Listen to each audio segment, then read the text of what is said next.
Earlier this week, I painted this landscape sketch that didn't go at all the way I was intending it to. Now, what's the issue? Isn't that kind of the point of sketches? Sometimes they work, sometimes they don't, but either way you learn? Well, yes, but this one's a little different. This is not my sketchbook. This is somebody else's sketchbook. So, the stakes are just a little bit higher. And also, a lot of the things that make this not my favorite sketch were totally preventable. Perhaps more importantly, while I was able to work through all my struggles and pitfalls and get this painting to a point where I think it looks presentable, even if it's not what I originally intended, the whole process was really stressful and kind of harrowing. So the fact that it was totally avoidable is, not really pleasant to think about. So let's talk about it, so that you can avoid making the same mistakes as me. Welcome back to the studio, or if you're new here, welcome. My name is Lee Angold. I'm a watercolor botanical artist and natural science communicator. Here on YouTube, I share watercolor techniques and tips, and all the cool stuff that I learn about the natural world through my practice. If this is content that you're interested in, don't forget to hit like and subscribe. So, first question, why the heck am I sketching in somebody else's sketchbook to begin with? You see, a few years ago, some friends and I started what turned out to be a very slow-moving sketchbook exchange project. We each started a sketchbook, and then we've been sending them around to each other all around the world, and eventually we'll each get our own sketchbook back filled with sketches from other people. A couple of my creator friends who are also participating in the sketchbook exchange have already made videos, so I'll link those up above. For this sketchbook, I decided to paint this little urban sketch style painting of a local factory near my house that is currently being taken back by nature. Using this selection of 6 Roman Schmal Aquarius paints from their November 2024 release that was sent to me for review that I thought would make a really nice, interesting, moody palette.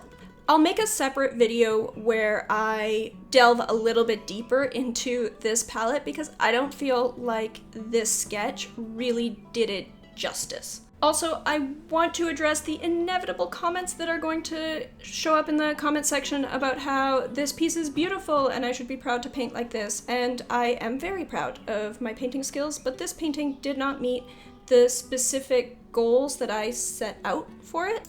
And also the process, I made my process needlessly more stressful than it needed to be, so that's why I don't really love this painting. That doesn't mean that you can't like this aesthetic, and it also doesn't mean that I need reassurance that I'm a skilled artist. I know I'm a skilled artist. This was the first sketchbook exchange sketchbook that I had received in a very long time, and I was so excited to get started, which probably led to my downfall.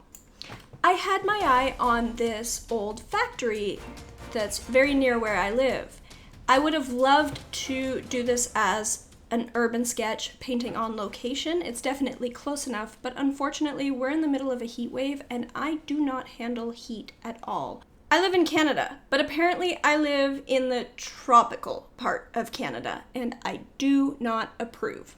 So I'm hiding indoors where there's AC and painting from photo reference. You gotta do what you gotta do.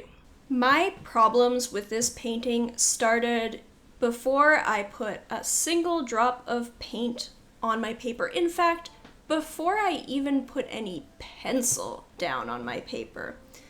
For some reason, although I am usually a huge fan of planning out my layouts and compositions ahead of time, it doesn't take much. Just a tiny little thumbnail will save you a whole bunch of grief. For some reason, this time, I didn't. I don't know whether to blame my excitement about a new sketchbook or a new palette. Maybe it's just the ADHD. Probably it's just the ADHD.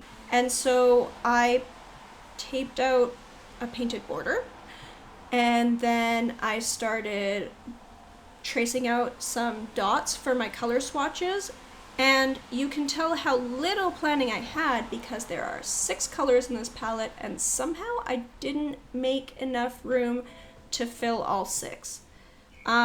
And at that point I was like, okay, well, no problem. I'll just make the 6th color be the border. I will grant myself this was some smart problem solving, you know, given that I had inked in those circles, so there was no going back. Filling in the 6th color as the frame, great thinking, rolling with the punches. Now, if only I'd stopped punching myself. Having painted out my border, I then decided to go check my references. And whoa, problem.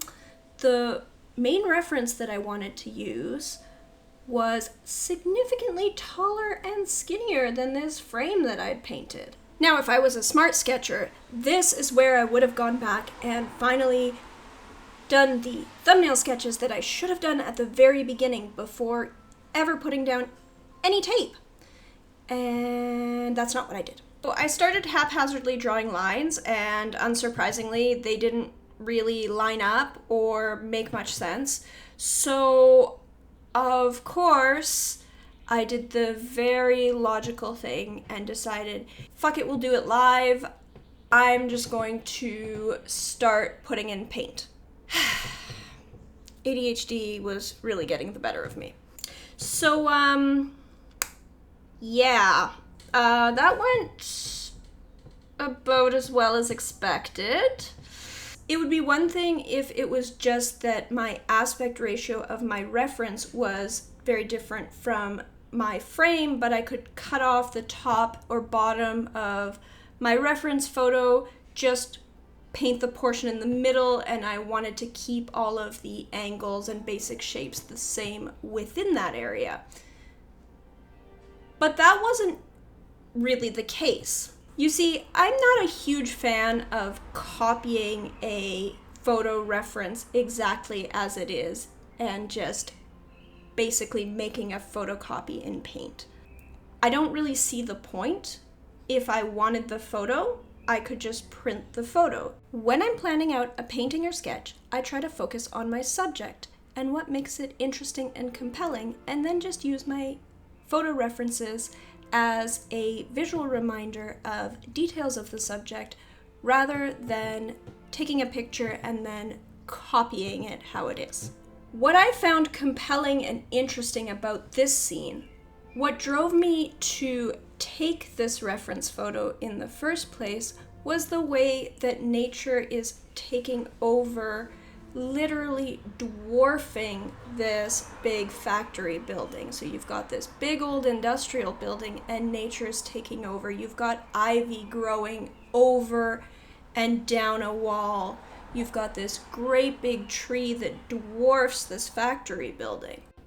In order to convey that in my painting, I would have liked to actually exaggerate this, change the perspective so that the tree looks even larger and more imposing against the building behind it.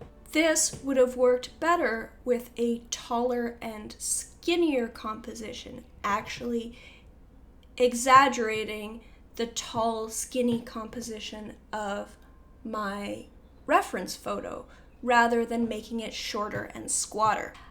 I thought I could maybe still achieve some of the same effects by exaggerating some of the foreshortening, and maybe that would still give it that same imposing feeling.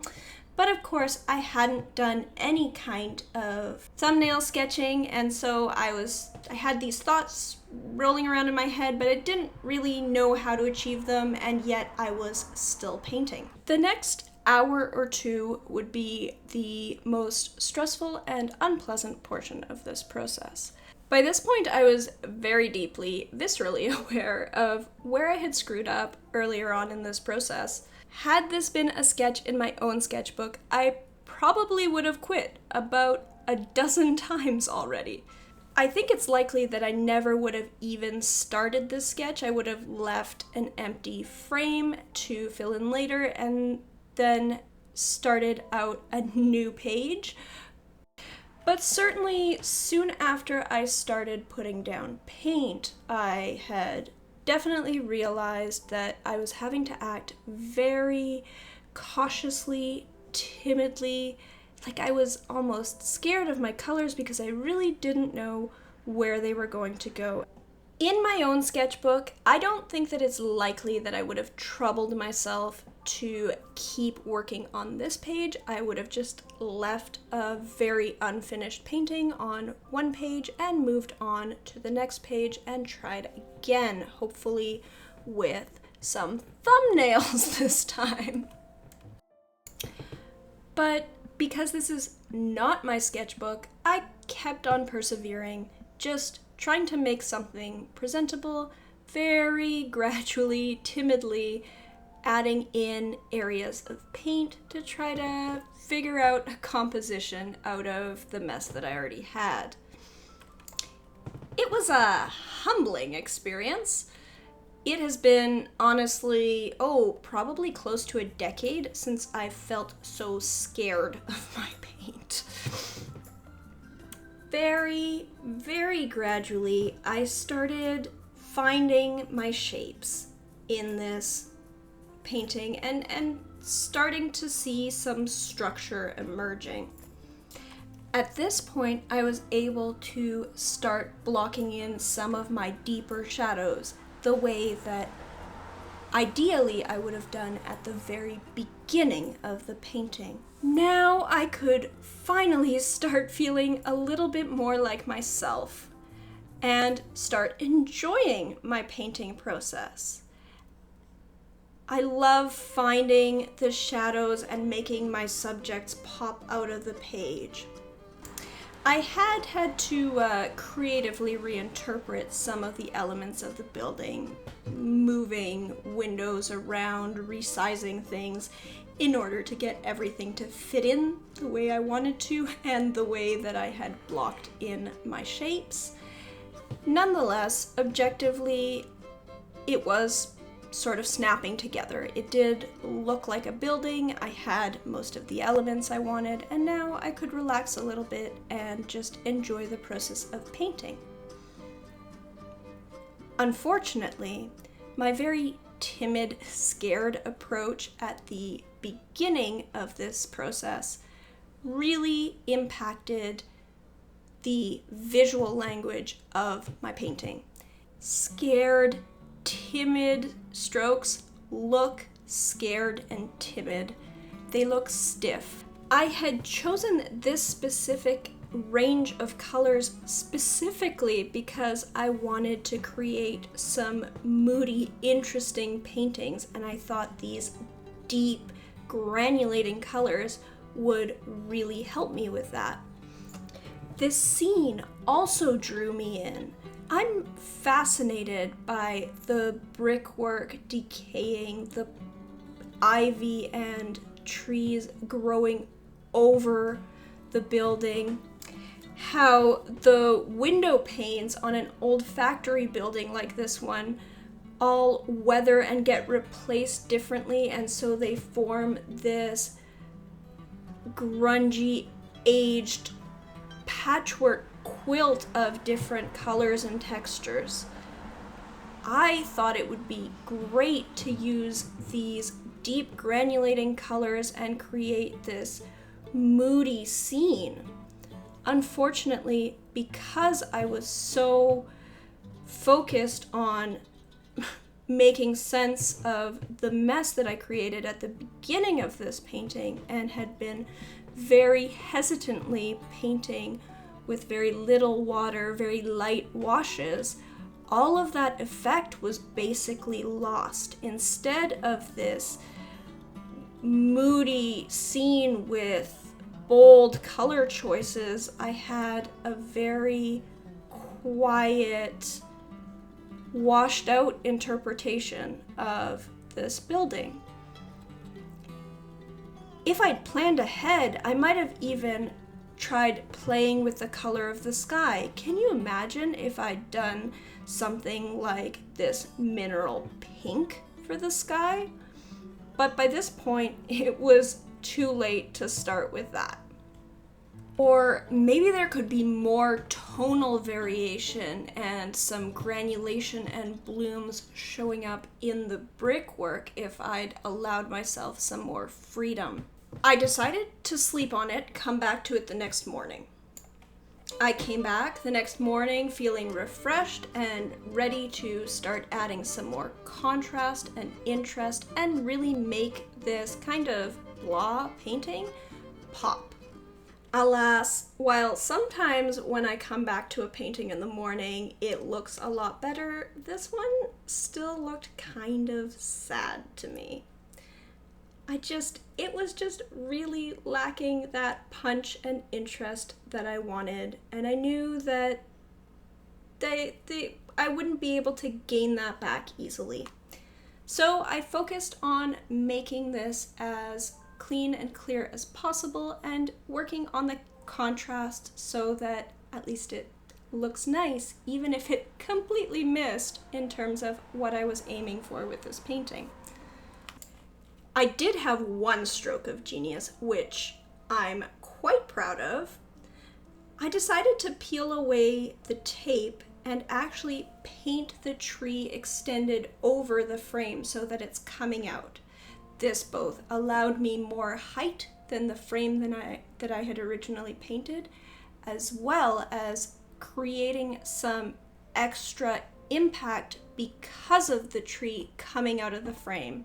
I continued to fiddle, adding some extra depth, interest, and detail for a while, but my flow state was gone. I am so over this piece.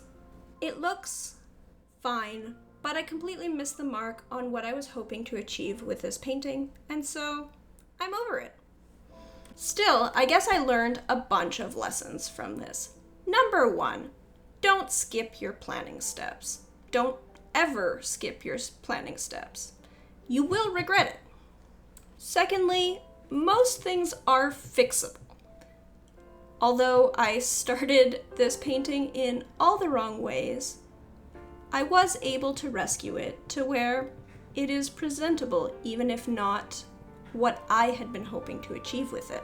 I am looking forward to playing more with this palette. I will have another video next week with a completely different painting painted with the same palette, where I really embrace the potential of these moody granulating colors.